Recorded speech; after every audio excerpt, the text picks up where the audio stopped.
Thank you so much for joining this second episode, we're going to call it, of Chimney Corner. We are again joined with Wil from Relic Law. We're super excited. We're going to learn about more security laws and why they're important and how they affect our business. So over to you guys. Thank you for the introduction, Kara. My name's Wil. I'm the CEO and founder of Securadin, and I will be looking at the GLBA reg from a security lens. And pass it over to my friend Wil, if you'd like to introduce yourself. Yeah, thanks, Wil. So my name is Wil Orlewicz. I'm an attorney at Relic Law, specializing in privacy and cybersecurity compliance. Thank you, sir. So what does GLBA implementation means? Today, we're going to look at a few of the elements that are associated with creating that security and privacy compliance program and where the two intersect.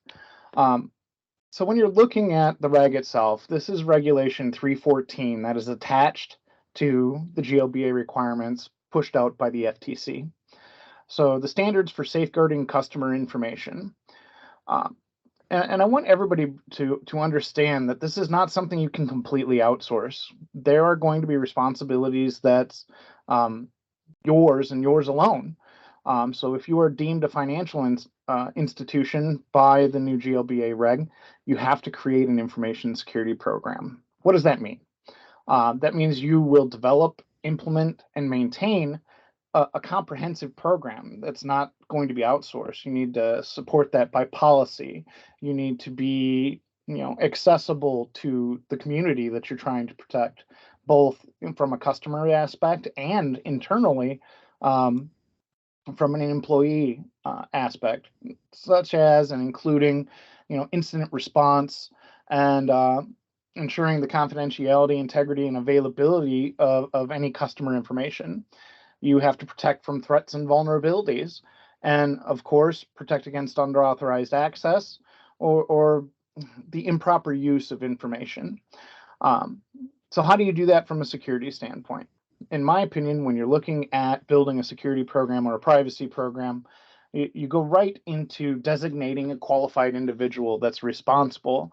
So if this is at a car dealership, this could be somebody that is designated a information security manager. From a privacy aspect, I believe there's also an individual that needs to be designed as well. What would those requirements be, Wil, and who would you suggest would do that? Yeah, thanks, Wil. So, I think it might help to just kind of color the landscape a little bit around GLBA. So GLBA is the Gramm-Leach-Bliley Act, and it was created about 20 years ago to impose some requirements on financial institutions, specifically concerning non-public information of customers or consumers of those financial institutions. So around GLBA, a lot of companies ask, well, what is a financial institution? Am I a financial institution?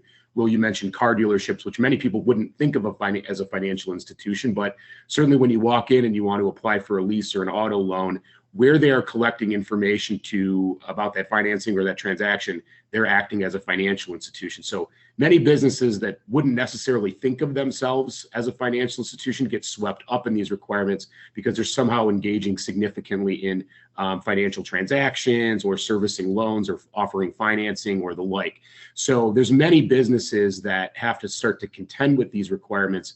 And the original requirement in the privacy and security space was the privacy rule. So the GLBA privacy rule introduced and imposed requirements on financial institutions that force them to provide notice of their information collection practices and to limit the information that they disclose or share with third parties, including in some cases their own affiliates.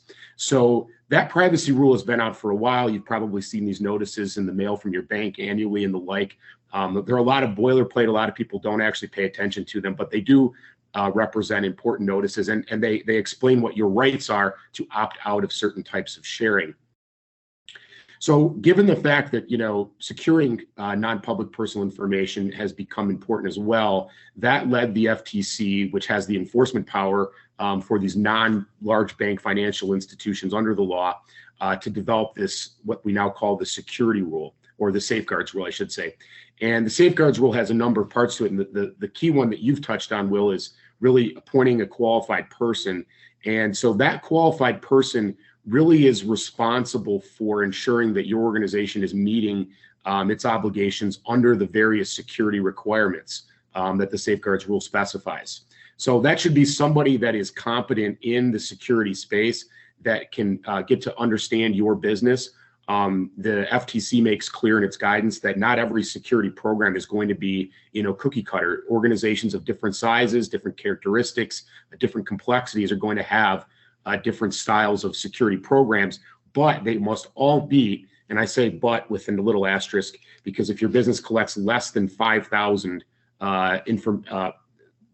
data on less than 5,000 consumers or customers, then you're not subject to the full breadth, but most of the requirements will still apply to you. So just want to note that caveat. But for most organizations who meet that threshold, their program will need to have in some form or fashion all those individual components. And that qualified person is really going to be the key person overseeing that, and also conducting the reporting to the leadership in the organization. Typically that's the board of directors, but could be some other governing body within the company, at least annually. So what you're saying is, depending on size, that could be the board of directors that needs to be reported to based on the privacy or security concerns of the organization, or maybe even ownership. If we're looking at somebody or an organization that still adheres to those 5,000 customers, but isn't necessarily more than 10 people large. Would that be correct? Yeah, and so there's no requirement that this person be internal to your company. You're totally free to use external service providers to help support you in that qualified person's role. I think the key part is that they're invited in and they have transparency into, for example, the inventory of information you collect on those financial institution customers and consumers, and that they have an intimate familiarity with your information systems and your information technology systems, so that they can properly apply the requirements in the safeguards rule. Excellent. So they would have to retain responsibility for compliance within the organization, whether you have a full-time employee or you're outsourcing with someone. But at the same time, I believe the FTC requirement also states that you have to designate a team member that's going to oversee that personnel responsible for the direction and oversight of that individual if you are outsourcing that. How would you attack that from a privacy aspect?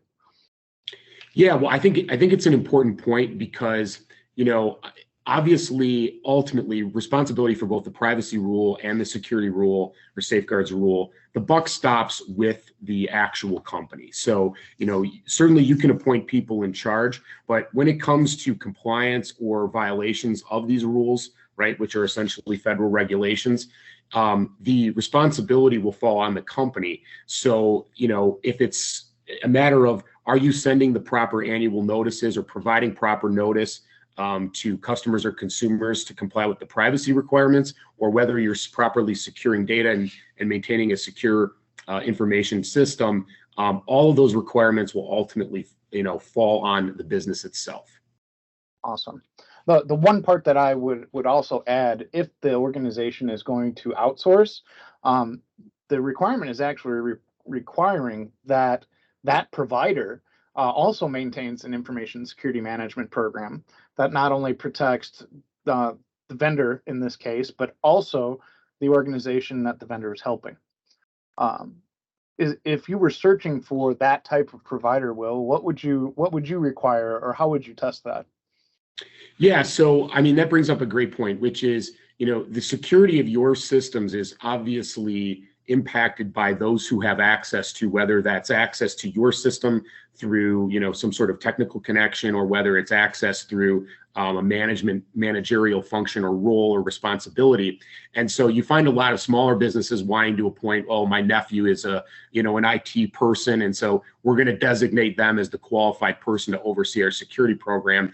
The problem with that is that without conducting proper due diligence, and maybe your nephew does have, right, a robust security program in place, and that program would help protect you as well. But if not, you need to do proper due diligence to know whether or not they're capable of meeting these requirements. And so what does that mean? It means conducting an assessment, certainly prior to engaging them, and then sort of surveilling their security compliance over time to make sure that they stay in line and are continue to be aligned with the requirements in the safeguards rule.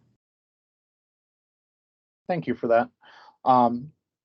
Also, I'd like to point out that the organization does have other responsibilities, even if they're outsourcing that qualified individual, so to speak. You still have to document that security and privacy program. What that means is, you are still going to be the owner of policies and procedures that help scope and define what you need and what is important to your business. And once you do that, some things become a little bit easier, like you're going to understand how much cyber insurance you're going to need for each organization. You're going to understand staffing. You're going to understand, what to do should something bad happen, and help you with continuity in your organization instead of, maybe closing your doors because you didn't.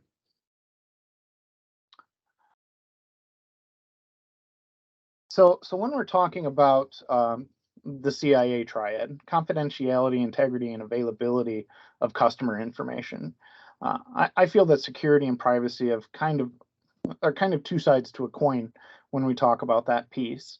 Obviously, we have to protect against any threats or hazards against that data. And when you look at CIA in particular, the first thing I would suggest is figure out where it's at.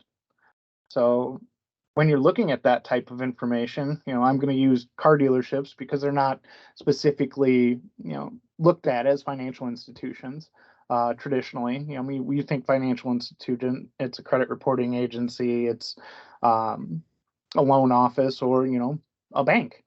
But when you look at the reg and when you look at what they're trying to do with the 5,000 customers per organization, you really need to find out where that data is.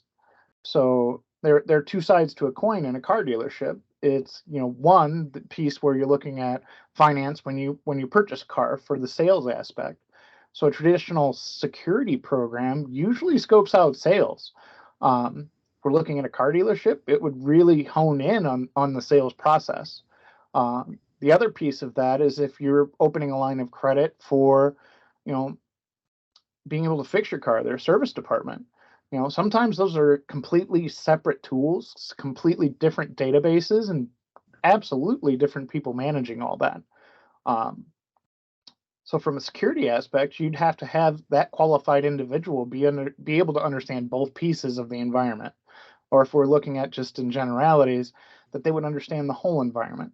To be able to do that, there's no better way than to find out where your customer data is located, and what houses that data, whether you're housing it on-prem in your own server or you're in Microsoft Azure or AWS, Amazon Web Services. Once you find out where that data, is there any type of requirement on, how we protect that from a privacy standpoint? Well, yeah, I think the points you've made, Will, about identifying where the data is, right? So to understand these laws, you have to understand that what they are specifically trying to protect is that confidentiality, integrity, and availability of the non-public personal information, right? So within the FTC's authority here, what they are really concerned about is that personal, non-public personal information associated with customers and consumers of the financial institution itself. So in your example of a car dealership, one of the biggest areas where they can get into sort of a mix-up is, right, they're collecting certain information from people who walk in the door, right, inquiring about financing for a new vehicle. That information is likely subject to these requirements because that person is inquiring about a financial product or service in connection with purchasing that vehicle, right? Now, if someone else, totally unrelated perhaps, drives into, right, the service center side of the dealership, and as you mentioned, Will, maybe totally different part of the business, right? So that might be, all of that data may be totally unassociated with the data that's associated with the financial services part of the business. And so the dealership needs to not commingle that data unless it wants to extend the requirements of GLBA to all aspects of its business. So knowing where that data is, mapping those data flows, and then segmenting the environment to keep the data that's subject to GLBA isolated is an absolute critical foundational step in sort of managing the scope of your compliance, right? Because these requirements, both privacy and on the safeguard side, are going to be related to that information and the information systems which it resides on. And you can look at the GLBA's definition of information system, but really it's a discrete set of assets, right? So IT assets for the most part, but it should be noted that these requirements apply both to records in digital and analog format. So, the requirements are fairly broad in terms of the medium that the data can be in. But it's important for businesses, dealerships, especially to create some boundaries around where that data flows within the company. And that's going to be important both for privacy notice purposes and effectuating the rights to opt out of certain things, as well as on the safeguard side. And I think one of the easiest ways to do that is MFA, multi-factor authentication. When you want to protect what's in those databases, you've defined where the data is, you defined who's responsible for that data and the risks that are involved with it. Obviously, you're going to want to segregate, everybody from that data. You don't want a secretary having access to the full database. However, your service manager may. So you define those access roles, and then you require, something that you have, like a password, and then something that you are, like say maybe a biometric, that may be going a little bit too far, or a token, and make sure that we're validating that those people are the correct people that have access to the environment, as well as making sure that they're using that data for specific use cases. When we're talking from a privacy standpoint, privacy, I believe, also requires that not only you define access, but make sure that those role-based access controls are in place. Would that be correct? Yeah, I mean, people need to look at both the privacy rule and the safeguards rule sort of together to understand the full breadth of their obligations here. So, obviously, when we're talking about these consumers and customers, and we're looking at their data, right? These are the individuals you have these obligations to.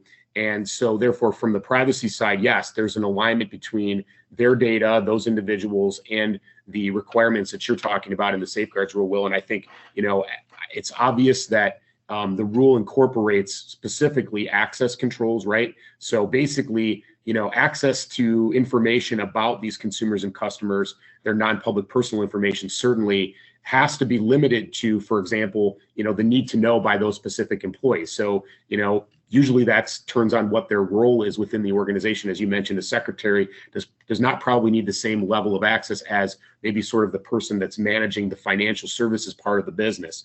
And that obviously helps protect information. Adding MFA, right, to your basically authentication process to ensure that, hey, whoever is signing in case you have a compromised set of access credentials, right? Your username and password have been compromised.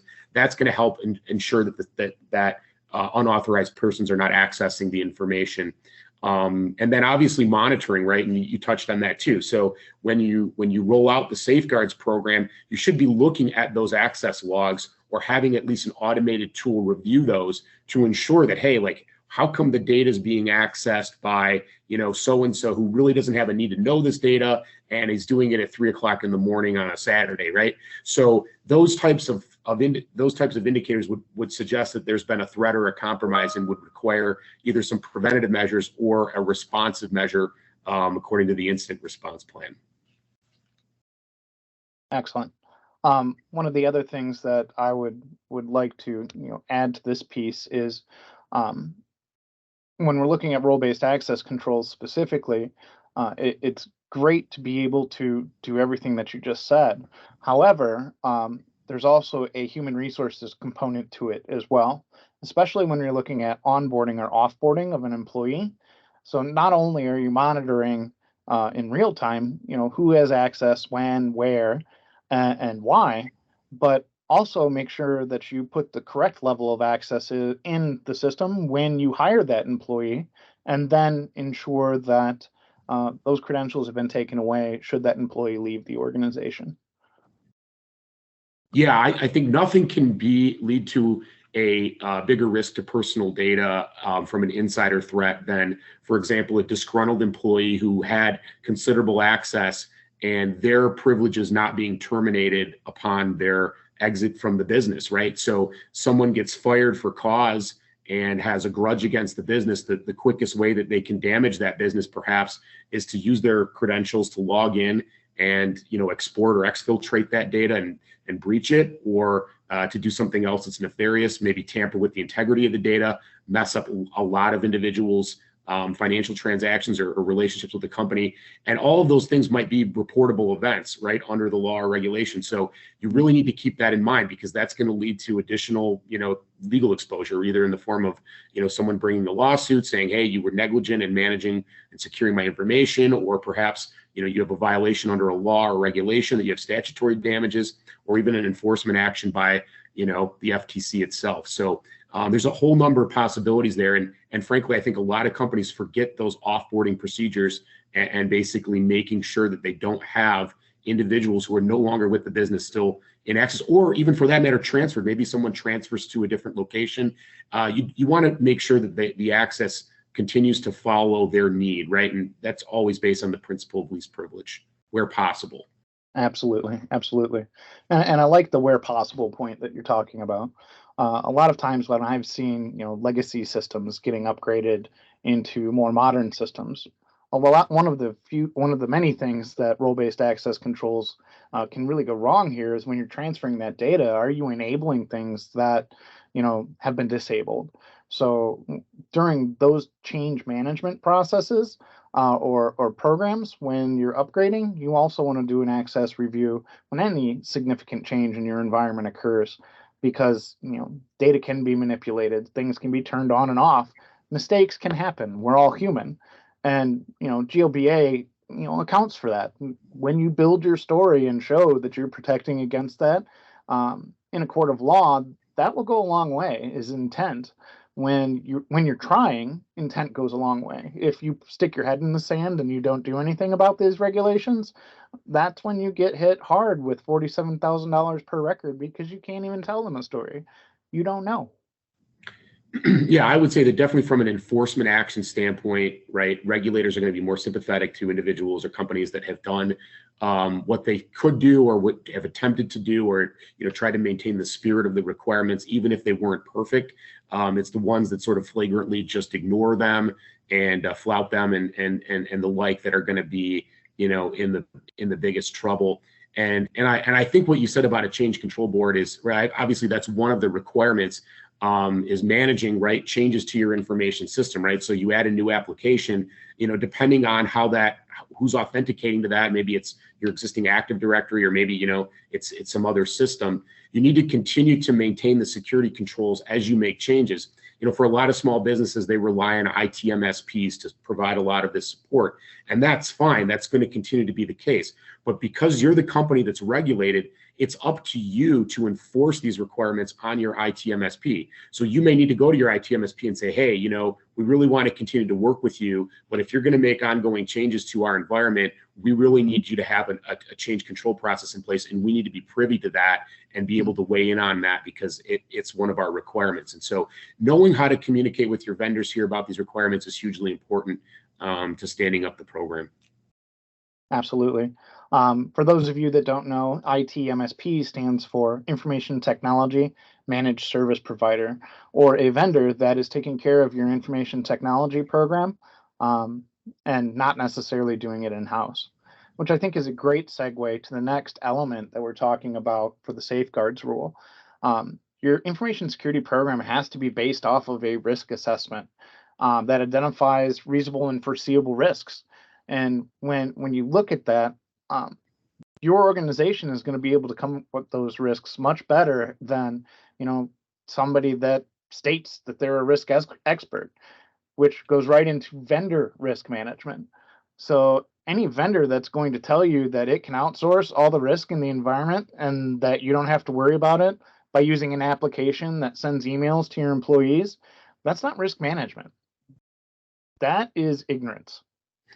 When you look at it, you're going to be responsible, you being the organization, to drive revenue for your stakeholders, to provide a valuable product. You don't want to make the mistake of outsourcing risk and not identifying any of it on your own. You know what the risks are. You know who your competitors are. You know what problems that you have to overcome to continue doing business. So you have to be part of that risk management process. That can't be something that's completely and wholly outsourced because you have responsibilities for that. At the end of the day, the person that's performing that risk assessment may have a little liability when it comes to something bad happening. But at the end of the day, how much does that liability cost? What's your number? If you perform a poor risk assessment and you get breached, what is the number that closes your business? That person will find another client and continue to do a job that is meaningful to them. They're not even probably doing it on purpose, but you need to be actively and completely aware from the top down about what a risk assessment is, what the scope of it is, and who's responsible for it. Because the person performing that risk assessment is not going to be the one that's mitigating any of those risks. And I'm sure from a privacy side that, a vendor risk assessment and a risk assessment in general will probably be part of a data impact analysis or something along those lines. What do you have from a privacy standpoint, Will? Yeah, I mean, from a privacy standpoint, we look at risks very similar, right? So, if you're conducting a security risk assessment, one of the risks that we would want to address is the risks to personal data, right? Especially the non-public personal information or the NPI that we're protecting with this program. And so, a lot of those risks are going to relate to what would happen if this information was, subject to unauthorized access or exfiltrated, ransomware, or any subject to cyber extortion or straight up, downloaded to a thumb drive and walked off by, some disgruntled employee. So there's any number of risks that are associated with the personal data that would be part of the risk assessment process. Absolutely. Awesome. I know we're getting close to being at time here today. Some of the pitfalls of a risk assessment is not defining what the schedule is, not defining who's responsible for each risks. So in my opinion, you should perform a risk assessment, like an organizational risk assessment, at least annually, and a vendor risk assessment anytime you onboard a new vendor or offboard a new vendor. Make sure that not only are your own personnel applying role-based access controls, but any vendors that may have access to your system or personally identifiable information or non-public private information, that the access is revoked or added that's commensurate with your role. When you're looking at designing and implementing safeguards to control risks through identity management, I think one of the best ways to test that is do a penetration test or vulnerability assessment. And for some of these organizations that are being brought under the GLBA umbrella, I think that's going to be a first for them. Are there any risks associated with privacy when you're doing a penetration test that would affect GLBA? Yes, there could be. So, this is where security and privacy actually cut against one another. And so penetration tests, scans, even monitoring, for example, can raise particular privacy issues. And so to your example about pen testing, let's say that, for example, you retain a security consultant to conduct a penetration test. And by doing so, you're basically saying, hey, find vulnerabilities, in my security posture and try to exploit them. They may access, right, personal data, non-public personal information. And so therefore they should be obviously bound by duties of confidentiality, non-disclosure, and perhaps, depending on what type of pen test they're doing, also sign, for example, a data processing addendum, which basically restricts or limits their use and disclosure of the information to the extent necessary to provide the services that they've been engaged. So just, some important considerations there where actually security cuts against privacy, and those considerations start to come up. Thank you for that, Will. We are at time, and there are a couple questions in chat that I'd like to address. First question is, as a consumer at a dealership, is it reasonable to ask what they are doing to protect data? From a security standpoint, absolutely. From a consumer standpoint, they should absolutely be able to answer the question. I don't want my personal information anywhere that's associated with a credit score. Are there privacy implications to that? Well, Yeah, well, certainly they have an obligation to serve you with the required privacy notice. Usually that's at or before the time your data is collected, but oftentimes it's, within a reasonable time thereafter. So, it's context dependent, but if you're interested in what their privacy statement says, who they share data with and the like, whether you have the right to opt out of certain sharing, like for non-affiliated marketing, ask them for that privacy notice and they'll usually always be able to provide it. So definitely. Excellent. Thanks for that. The next and last question is, do the same standards apply to stores that promote their own credit cards and allow for customers to sign up for credit cards in stores and online? From a security standpoint, the answer to that would be yes, if they meet the amount of customers for the GLBA regulation. I know Sears isn't around anymore, but Sears would send out a credit card application so that you could go to their service department, buy tools. That would be covered under GLBA. And then back in the day, Sears had well over 5,000 customers. So even something small like getting your car repaired and applying for credit for that, from a security standpoint, that would absolutely be part of their program and fall underneath this. That's just my opinion, and I am not an attorney, so that is not legal advice. I'll hand it over to you, Will. Yeah, so for the most part, that circumstance where an organization offers its own credit card, they would be, in most cases, a financial institution or GLBA. It can get tricky because you have different partners in that sort of services channel, right? So you might have a banking partner. They might also be subject to GLBA independently. So sometimes there's more than one party involved, right? So you might have, Discover Card plus the bank, and then, the issuing bank, and then as well as the actual retailer whose name is on the card itself. So you may actually have more than one organization with whom you're dealing, and in which case you may have privacy statements that are associated with each of those that may apply to you. And another thing, when we're looking at the credit card companies in particular, it would also fall under the scope of PCI, or the payment card industry, from a security and privacy standpoint as well as GLBA. And with that, it looks like we've run out of time. Thank you all for watching. Remember, we can go far fast, but we can go further together. Thank you, Will. Thank you, Kara. Thank you.